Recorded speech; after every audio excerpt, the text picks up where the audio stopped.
চুরের মন police police অত্যন্ত risk ছিল, তারপর ওই খেলাটা খেলতে হলো। ডক্টর মোহাম্মদ ইউনূস বলে এই রিস্কটা নিতে পেরেছেন। অন্য কারো বেলায় হলে এই রিস্কটা কেউই নিতে চাইতো না। যাই হোক, অবশেষে সফলতার মুখ দেখল ডক্টর মোহাম্মদ ইউনূস। যখন দেয়ালে পিঠ ঠেকে যায় তখন আর করার কিছু থাকে না। যারা এখনো চ্যানেলটি সাবস্ক্রাইব করেননি তারা সাবস্ক্রাইব করে ফেলুন এখনই, তা না হলে পরবর্তী ভিডিও আপনার সামনে নাও যেতে পারে। এবার চলুন শুরু করা যাক। দেখুন, একটি দেশের সবচেয়ে বড় শক্তি হলো অর্থনৈতিক মাপকাঠি, অর্থাৎ অর্থনৈতিক সক্ষমতা। অর্থনৈতিকভাবে বাংলাদেশকে যতই ক্ষতিগ্রস্ত করা যাবে, একেবারে ফকির করে দিতে পারলে সেই দেশের অবশিষ্ট আর কিছুই থাকবে না। ভারত তার সর্বশক্তি দিয়ে এমনটাই চাচ্ছে, বাংলাদেশকে ফকির করে দিতে। কিন্তু বাস্তবে ঘটছে তার উল্টোটা, বাংলাদেশ আরও সমৃদ্ধ হচ্ছে। ডক্টর ইউনূসের এক মন্তব্যেই বদলে গেল ভারতের যত কৌশল, সব কিছু তাদের উল্টাপাল্টা হয়ে গেল। সেভেন সিস্টার নিয়ে নতুন পরিকল্পনা করল। চুরের মন পুলিশ পুলিশ। ভারত ঠিকই জানে তার সবচেয়ে সামরিক দুর্বলতা কোনটা, চিকেন নেক বা শিলিগুড়ি করিডোর। আশ্চর্যের বিষয় হলো, তুরস্কও কিন্তু চাচ্ছে এই সেভেন সিস্টারকে আলাদা করে দিতে। তুরস্কও চাচ্ছে একটা গ্রেটার বাংলাদেশ তৈরি হোক। এই পক্ষেই তারা কাজ করছে, যার ফলে তারা পাকিস্তানকে সর্বস্ব সামরিক সহায়তা দিয়েছে। আবারও পাকিস্তানে হামলা করবে এমন দাবি করছে ভারতীয় সেনা কর্মকর্তারা। ভারতের কিন্তু এক পা আগেই পঙ্গু হয়েছে, এখন বাকি পাটা হারানোর পালা। পাকিস্তানের সেনা অভিযানে 12 জন ভারতীয় মদতপুষ্ট সন্ত্রাসী নিহত। পাকিস্তানি গোয়েন্দা সংস্থা অনেক কাঠখড় পুড়িয়ে অবশেষে তারা এই সফলতার মুখ দেখল। ভারতের অনেক জায়গায় পাকিস্তান জিন্দাবাদ বলা হচ্ছে, যা ভারতের জন্য একটি বড় অশনি সংকেত। দেখুন, আরামায়েশ বেশি করলে, পেশাদারিত্ব ভুলে গেলে শুধু খাউনার দাউন আর পার্কে ঘোরাঘুরি, এমনটা করলে তো সেনাবাহিনীর এই অবস্থা হবেই। সমরাস্ত্র বেশি থাকায় অহংকার গরিমা কাজের বেলায় নেই। সব সমরাস্ত্র রেডি ছিল, শুধু যুদ্ধক্ষেত্রে ফায়ার করার সময় অকেজো হয়ে পড়ল।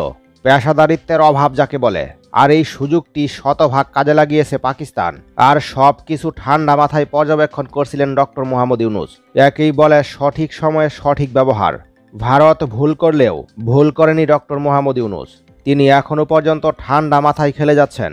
তার এমন চতুর বুদ্ধিতে বাংলাদেশ থেকে মুখ না ফিরিয়ে নিলেও ভারত থেকে ঠিকই মুখ ফিরিয়ে নিয়েছে মার্কিন যুক্তরাষ্ট্র। আন্তর্জাতিকভাবে ভারতের উপর থেকে আস্থা হারিয়ে ফেলছে সবাই। তাই ডোনাল্ড ট্রাম্পও কোনো প্রকার রিস্ক নিতে চাচ্ছেন না, যার ফলে ভারতকে আছাড় দিয়ে ছুঁড়ে ফেলে দিলেন। ভারতের সাথে একের পর এক সম্পর্ক ছিন্ন করে ফেলছে আমেরিকা। ভারতের আমের চালান আটকে দিল যুক্তরাষ্ট্র। কাগজপত্রে অমিল ছিল, তারা বাটপারি করতে চেয়েছিল, কিন্তু আমেরিকা তাদেরকে সেই সুযোগ দেয়নি। বৈদেশিক বাণিজ্যে বড় ধাক্কা খেল ভারত। নরেন্দ্র মোদী ভেবেছিল ৯-৬ বুঝ দিয়ে ডোনাল্ড ট্রাম্পকে হাত করে রাখবে, কিন্তু ডোনাল্ড ট্রাম্প কাঁচা খেলোয়াড় নয়। নরেন্দ্র মোদীর এসব চাল তিনি ঠিকই বুঝতে পেরেছেন। পুরো দুনিয়া থেকে একঘরে হয়ে পড়ছে ভারত। দেখুন, ভারত এবং পাকিস্তানের মধ্যে যুদ্ধবিরতি হয়েছে আমেরিকার মধ্যস্থতায়, এটা আমরা সকলেই জানি। তবে এই মুহূর্তে ভারত তার সুর পাল্টিয়েছে। তারাই এখন এসে বলছে এই যুদ্ধবিরতিতে নাকি আমেরিকা মধ্যস্থতা করেনি, ভারতই নাকি এই যুদ্ধবিরতি ঘটিয়েছে। আন্তর্জাতিক মহল যখন এই বিষয়টিকে স্বীকৃতি দিয়েছিল আমেরিকার মধ্যস্থতায় যুদ্ধবিরতি হয়েছে, এই মুহূর্তে এসে ভারত সত্য বলছে নাকি মিথ্যা বলছে, এটা এখন কে বলে দিবে? আন্তর্জাতিক মহলে স্বীকৃত একটি জিনিস তারা এভাবে উল্টিয়ে দিতে চাচ্ছে। ভারতের পররাষ্ট্রমন্ত্রী বিক্রম মিশ্রি তিনি এরকম একটি আজগুবি মন্তব্য করলেন, যদি আমেরিকার মধ্যস্থতায় যুদ্ধবিরতি হয়ে থাকে তাহলে ভারত পাকিস্তানের কাছে যতটুকু মাথা নত করল, যদি এখানে আমেরিকার মধ্যস্থতা না থাকে, ভারতের ইচ্ছাতেই যদি যুদ্ধবিরতি হয়, তাহলে এতে করে কিন্তু পাকিস্তানের কাছে ভারত আরো বেশি মাথা নত করল।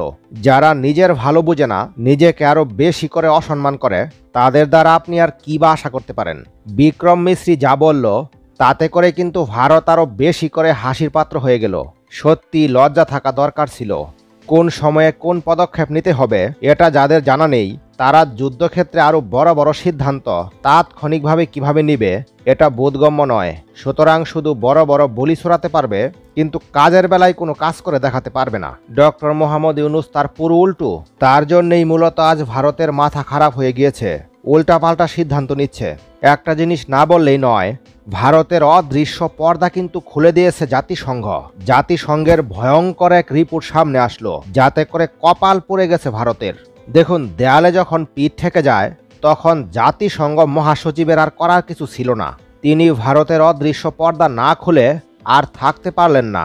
এক ভয়ঙ্কর রিপোর্ট তিনি সামনে আনলেন। দেখুন, 40 জন রোহিঙ্গাকে সাগরে ফেলে দিয়েছে ভারত, যা একটি অমানবিক কাজ। জাতিসংঘ জানিয়েছে গত 6 মে নয়াদিল্লি থেকে পুলিশ বেশ কিছু রোহিঙ্গাকে আটক করে।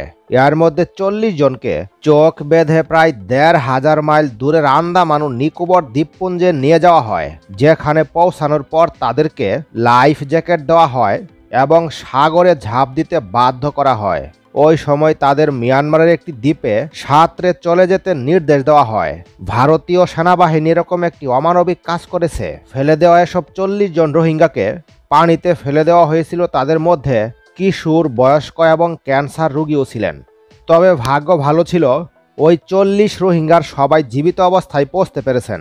তাদের কয়েকজন জানিয়েছেন ভারতীয় নৌসেনারা তাদের মারধর ও অন্যান্য নির্যাতন করেছে। বাংলাদেশেও তো লাখ লাখ রোহিঙ্গা রয়েছে, তাদের উপর এমন অমানবিক নির্যাতন কখনোই চালাতে পারবে না বাংলাদেশ। রোহিঙ্গাকে নিয়ে যদিও বাংলাদেশ বিপদের মধ্যে রয়েছে, মাথা গরম না করে ঠান্ডা মাথায় সিদ্ধান্ত নিতে হচ্ছে ডক্টর মোহাম্মদ ইউনূসকে। দেখুন, জাতিসংঘের কথা আর কি বলবো, জাতিসংঘ আর আগের মতো মানবিক নেই, তারাও আমেরিকার মতো অমানবিক হয়ে গিয়েছে। গাজায় আগামী 48 ঘন্টায় 14,000 শিশু মৃত্যুবরণ করতে পারে খাদ্যের অভাবে, জাতিসংঘ জানিয়েছে। এমনই একটি রিপোর্ট। জাতিসংঘের কাজ শুধু এতটুকুই, জানিয়ে দিলাম বাস শেষ। তারা মানবিক শাস্তি চাইছে, এ বিষয়ে সঠিক পদক্ষেপ নিতে হবে। এটা কিন্তু জাতিসংঘ করে দেখাবে না। গাজায় লাখ লাখ মানুষ মারছে, যুদ্ধ থামানোর কোনো নাম নেই। তারা বাংলাদেশে এসে রোহিঙ্গা নিয়ে ডক্টর মোহাম্মদ ইউনূসের সঙ্গে আলাপ করে। ভারত পাকিস্তান যুদ্ধ থামানোর জন্য উঠে পড়ে লাগে, যেটা আসল কাজ গাজায় যুদ্ধ বন্ধ করা, সে ব্যাপারে তাদের অগ্রগতি নেই। দেখুন, কপাল খুলে গেছে বাংলাদেশের তথা ডক্টর মোহাম্মদ ইউনূসের। বাংলাদেশের প্রায় 70% সমরাস্ত্র চীনের তৈরি, এটা আমরা সকলেই জানি। চীনের নাম শুনলেই মনে হয় হয়তো চায়না মোবাইলের মতোই তাদের সমরাস্ত্রও তেমন টেকসই নয়। তবে বর্তমানে গণেশ উল্টে গেল, চীনের সমরাস্ত্র বিশ্বে সবচেয়ে দাপট দেখিয়েছে। বলা হচ্ছিল যে দ্বিতীয় বিশ্বযুদ্ধের পর ভারত পাকিস্তানের মধ্যে যুদ্ধবিমান নিয়ে যে ডগ ফাইট হয়েছে, এটাই হলো দ্বিতীয় বিশ্বযুদ্ধের পর একটানা সবচেয়ে বড় বিমান যুদ্ধ। আর এই যুদ্ধেই চীনের যুদ্ধবিমান ফ্রান্সের রাফালকে পরাজিত করেছে। চীনের সমরাস্ত্র বিশ্ববাজারে একচেটিয়া দাপট দেখিয়েছে। শুধু যুদ্ধবিমানই নয়, চীনের মিসাইল এবং এয়ার ডিফেন্স সিস্টেম সবকিছুই কিন্তু ভারতের বিরুদ্ধে দাপট দেখিয়েছে। আর এর ফলে বাংলাদেশের জন্য কিন্তু একটি শুভ সংবাদ।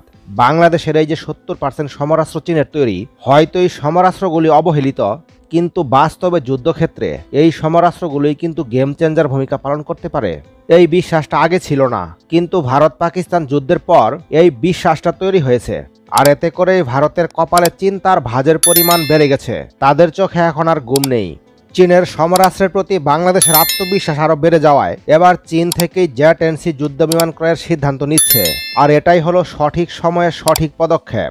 এ ব্যাপারে আপনাদের মতামত কমেন্টের মাধ্যমে জানিয়ে রাখুন। পরবর্তী নতুন ভিডিও সবার আগে পেতে একটি লাইক দিয়ে চ্যানেলটি সাবস্ক্রাইব করে রাখুন।